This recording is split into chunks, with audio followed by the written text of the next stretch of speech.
नमस्कार मित्रांनो. आपण विभूतीपादामधले सूत्र बघतोय. आत्तापर्यंत आपण 9 सूत्र बघितलेत. आज आपल्याला 10वं सूत्र बघायचं आहे. पण पुन्हा एकदा आपण 9व्या सूत्राकडे जाऊया. 9व्या सूत्रामध्ये आपण बघितलं की संस्काराचे 2 प्रकार आहेत. एक म्हणजे व्युत्थान आणि दुसरं म्हणजे निरोध. हे दोन्ही संस्कार एकमेकांच्या विरुद्ध आहेत. व्युत्थान म्हणजे जे चलबिचल मन आहे ते, आणि निरोध संस्कार म्हणजेच आपल्याला शांत करणारे संस्कार. शांत करणारे संस्कार हे नेहमी पुढे येत असतात आणि तेच सर्वस्वी ठरतात. तेव्हा कुठेतरी निरोधाचा क्षण म्हणजे आपण पॉज ब्रेक असं देखील त्याला म्हणतो. हे क्षण जेव्हा प्रस्थापित होतात त्याला आपण निरोध परिणाम म्हणतो.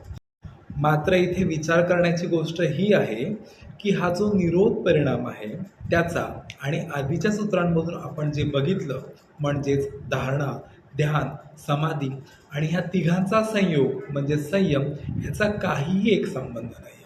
हाच संबंध पतंजली या पुढच्या सूत्रामधून आपल्याला देतात. पुढचे 10वे सूत्र आहे तस्य प्रशांत वाहिता संस्कारात. पतंजली या सूत्रामध्ये म्हणतात तस्य म्हणजे त्याचे. त्याचे म्हणजे काय?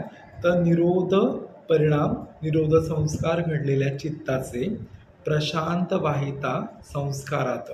हा जो संस्कार घडतोय म्हणजे काय की आपण सारखा हा प्रयत्न करतोय आणि त्याच्यामुळे हे जे मन आहे ते शांत राहण्याचा प्रयत्न करते. आपण शांत आणि प्रशांत या दोन्ही शब्दांमधला अर्थ समजून घेऊया. जेव्हा आपण शांत शब्द बघतो तेव्हा आपण एक झरा किंवा तलावाचं उदाहरण घेऊया. जेव्हा या तलावामध्ये दगड फेकला जातो तेव्हा त्याच्यामधलं पाणी हे वरती उडतं. या तलावातल्या पाण्याला काहीशा लाटा येतात. या पाण्याला चलबिचलता असते.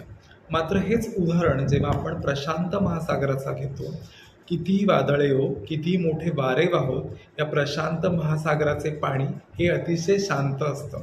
या संपूर्ण पाण्याचा प्रवाह एकदम शांत असा आपल्याला बघायला भेटतो.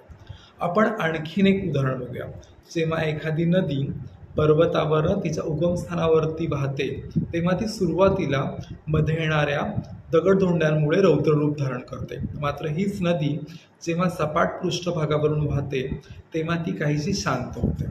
ही शांती म्हणजेच आपल्या प्रशांत शब्दाचा अर्थ इथे लक्षात घ्यायचा आहे. वरून पाहताना आपल्याला असं वाटतं की ही नदी एका जागी स्थिर आहे, तिचं पाणी स्थिर आहे. मात्र ती आतमधून तिचा प्रवाह हा कंटिन्युअस चालू राहतो. या प्रवाहालाच, या वाहण्यालाच आपण पीसफुल फ्लो असं देखील म्हणू शकतो. आपण अजून एक उदाहरण बघूया. आपण सुरुवातीला जेव्हा सायकल शिकतो तेव्हा त्याचं हँडल जे आहे ते आपण डावीकडे उजवीकडे असं सारखं वळवत असतो. कधीतरी आपला पडायला देखील होते. मात्र आपण सायकलचा जर सतत सराव केला तर आपण शांतपणे, एकसंथपणे ही सायकल प्रवाहीपणे पुढे नेतो. बघा, इथे पतंजलींनी ध्यानाचं आणि कुठेतरी या प्रशांत शब्दाचा संबंध जोडण्याचा प्रयत्न केलेला आहे. आपण ध्यान जेव्हा सारखं करतो तेव्हा सुरुवातीच्या काळामध्ये आपलं मन कुठेतरी चलबिचल होतं. मात्र ध्यानाच्या अधिकाधिक सरावामुळे आपलं चित्त जे आहे ते प्रशांत म्हणजे अखंडपणे शांत राहतं. सरतेशेवटी आपण असं देखील बोलू शकतो की ध्यानाच्या अखंड साधनेमुळे सततचे ध्यान करून आपल्याला ही जी शांतता आहे ती मनामध्ये आणून ती स्थायी स्वभाव म्हणजेच परमनंट नेचरचा भाग बनवू शकतो. आजच्या भागामध्ये आपण विभूतीशास्त्रामधलं आणखीन एक गुपित बघितलं आहे. म्हणजेच सततचे ध्यान आणि आपलं मन शांत कसं ठेवू शकतो याचं रहस्य आपण उलगडून बघितलं आहे. विभूतीशास्त्रामधली ही गुपितं अजून देखील आपल्याला उघडायची आहेत. पण हे सर्व तुमच्यापर्यंत पोहोचण्यासाठी, लवकरात लवकर पोहोचण्यासाठी तुम्हाला हा चॅनल सबस्क्राईब करायचा आहे. आवडला असेल तर लाईक करायचं आहे. तुमच्या मौल्यवान कमेंट्सची मी वाट बघतोय. लवकरच भेटूया एका नवीन सूत्रासह. तोपर्यंत धन्यवाद.